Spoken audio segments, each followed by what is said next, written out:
But with that, let's move then to the Big 12. Big 12, interesting because obviously knowing that OU and Texas are gone, it's next year, right? That they'll join. Is it next year or the following year? I'm not It's the exactly sure. following year, but now there's rumors as of today with the Big 12 opening up their TV window that might create a loophole, and it's a mess. I don't think anybody knows the answer, Yeah, Travis. it's kind of tough with all this stuff moving. And that's why I wanted to kind of have this discussion was let's talk about some of this stuff flying around that's new to everybody in college football. But looking at just the Big 12 as a standalone, um, Oklahoma, I see obviously still being strong, even with the departure of Lincoln Riley. I think Venables is a fantastic football coach. I've had some people that knew him through friends, and I think he's done very good defensively when he was at Clemson. Now we get to see when he puts on his big boy pants, can he hold on? Obviously, they lost some guys, to my school when in quarterback, receiver, head coach, etc. Um, a team that I think is interesting, and again, I didn't even really remember this or get a lot of play last year, but Baylor, right? Like Baylor has had a pretty strong team. I think the Big 12 gets maybe looked down upon by some of the other Power Fives, but I think Baylor was a strong football team, and I think this year could still be a strong football team. They're returning 12, is it? They're returning 12, but they've got 5 road games, including Iowa State, Oklahoma, and Texas on the road. So maybe a good football team, but again, that's a gauntlet that you're going to have to run through, and that's not necessarily, you know. So give me your thoughts. I mean, who do you like out of this league, and why? Travis, I love Baylor this year. You do? Okay. Absolutely love Baylor. Plus 650 to win league. You're getting over 5-1. Everything you mentioned, 4 starters returning on the offensive line. Mm-hmm. Good line. They're a group that can move a defensive tackle against their will 5 yards off the ball, Yep. and they're going to run the football. Arenado's going to have a good defensive team like he always does. Mm-hmm. They took one of the quarterback this year was a Blake Shepard. Third year, redshirt sophomore, been in the program, knows the system. They had a couple different options, transfer portal kids, new recruits. I think Blake's the right guy for the team. I think he'll make enough plays to keep them in it and win it.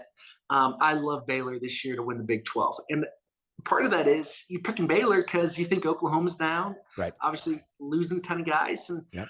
I'm not a believer in Sark yet. Yep. I know you're from – you've seen no, that That was the next team I was going to bring up because I feel the exact same way. Let me preface this by I don't hate Steve Sarkisian or think he's a bad guy just because what happened at you, whatever. I don't subscribe to that. I think he's a good dude, probably had some hard times. We all do. But what I saw him do last year with that football team was very similar to what I saw him doing at USC. There'd be a lot of creative stuff early on, look good. All right. And then, what was it? 6 games they lost that they had in hand, and they also lost by less than 3 points. When I saw that, I just went, "Oh man, Texas, you guys didn't really know what you were signing up for."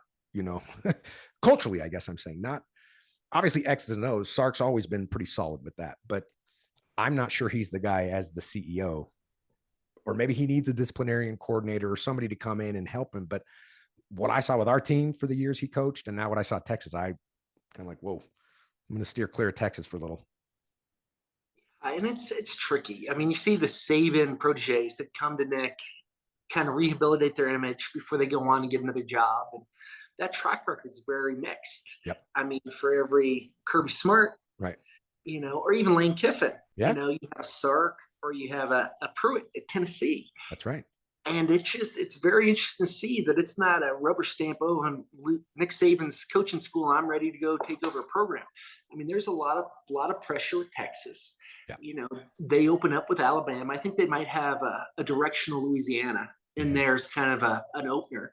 But you could be looking at 500 again in Austin real quick, and at that point, the people start to question if they got the right guy. Right. They start calling the seat again. And this is going to be his second year or third year. I forget the chronology of his timeline, but he's still really new at the program. But Texas, again, like a USC or a Florida State, Florida, these big programs, they're not patient, right? It's like, we'll give you a couple years. You can have a bad year as you're getting to know everything, but you start 500 consecutive years, your seat's getting hotter than a tea kettle. Well, it's also who you lose to, too. Right. They lost to Kansas last year. Yep. You can't be losing to Kansas as the University of Texas. No. Or losing to Red River when you had a 17 or 21 point lead at half. It was something crazy. They just bled it away. Absolutely right. West Virginia's had their number last right? couple of years. I mean, it's tricky. Um, That said, they might have the best running back in college football, right? I mean, yeah, absolutely. I mean, and Sark will find creative ways to give him the ball. And I think they'll try to lessen the load because I'm sure they got some freshmen coming in who can carry it. So you're not giving the ball to Robinson, right. 45 times a game and keep him fresh for the back half of the season. Mm-hmm. Robinson's a Tucson South Point kid, so we'd like to see him do well. You talk about the Heisman Trophy. Nice. He's one of those kids that would be in that conversation. But yep. It's going to be a tough year for Sark. The schedule doesn't do him any favors. I mean, you want to talk about a trap game. We talked about the big games. You got Alabama September 10th. Yep. Well, then the next week, you got a good University of Texas San Antonio team come to town. Texas is going to be flat. Those kids aren't going to be able to play. No. Either way, they're either going to just beat Alabama for the biggest win in school, last 20 years of school. Have a hangover from that. Yeah, or they got smoked, and everybody on campus says, oh, it's the same old Longhorns. Texas isn't back. And they're probably going to be banged up going against that Absolutely. Alabama front, And I guarantee you, every kid on that Texas San Antonio roster dreamt of playing for the UT Longhorns in Austin right. since they were 3 years old. And they're going to play like it's the Super Bowl. That's true. I mean, that's not Sark's fault. That's the AD's fault. I need to write that one. Should be fired. That's a fantastic little tidbit right there, because I do think so. That's second week, right? Which is 9-3. That's week 3, yeah. Week 3. Okay. So yep. I got to write that one down because he loses Texas San Antonio. The wheels are off. I mean, they might fire him on the tarmac. They might, and and that doesn't always work. Believe me.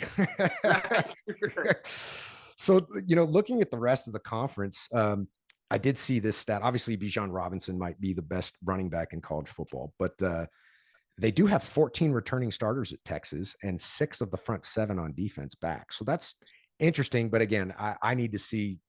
Sark's got to make me a believer. They could have all the talent in the world, and until I see changes from what I've seen at USC in his first year or two, I think they've got an uphill road to climb. And there's talent all over the conference, but that's I'm with you. It's probably Baylor. Big games, obviously the Red River Shootout, that's October 8th. You've got Baylor at OU on November 5th. You've got Baylor at UT on November 26th. And then some other interesting games. We haven't talked about Oklahoma State, but the Cowboys will be playing at Baylor on October 1st, and they'll be playing at OU on the 19th. That could be interesting if the Cowboys, they're returning 11 starters. They do return their quarterback, but that's. Hey, Coach Gundy, they're defending conference champs, and they got 11 starters back from a team that won the league last year, and they got to be taken seriously. That's Oklahoma State never gets enough respect. It's going to be interesting. It might be the last time they play Oklahoma for a long time. Right. So, they'll be fired up for that. But Oklahoma State, when the dust settles, I mean, they're going to be one of the top 2 or 3 teams in this league, and they have every opportunity to defend as Big 12 champs. Yep. I think you're right. So are there any sleeper teams or players to watch in the Big 12 that we haven't already covered? Obviously, Bijan, we know, everybody knows, but is there anybody else there that we haven't thought about? So, I mean, the Big 12 is a little interesting. So many new head coaches this year. Yeah. I mean, you look at Texas Christian, new head coach, Texas Tech, new head coach, Oklahoma, new head coach. It's very hard to predict how everything's going to shake out when you have so many new variables to it. And it's going to be curious to see which programs really take off. I mean, Patterson's at TCU 20 years. What's the first, Horned Frog team look like without him?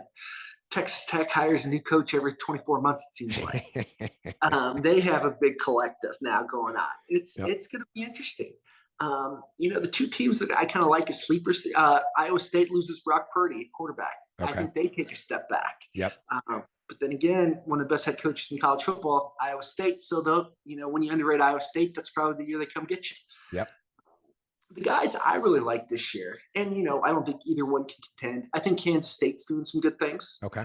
I'm curious to see how Adrian Martinez, he was at Nebraska, it seemed like, for 10 years. Yeah, he was him and Taylor Martinez. There was a quarterback named Martinez at Nebraska for 20 years. So I'm curious to see how he does in Little Apple. I like their system. I think he's a good fit. Yep. And then, you might need to drug test me, but I kind of like KU this year. Okay. KU returns 19 starters. Wow. And the last month, they played 4 teams within the league within a 1-score game.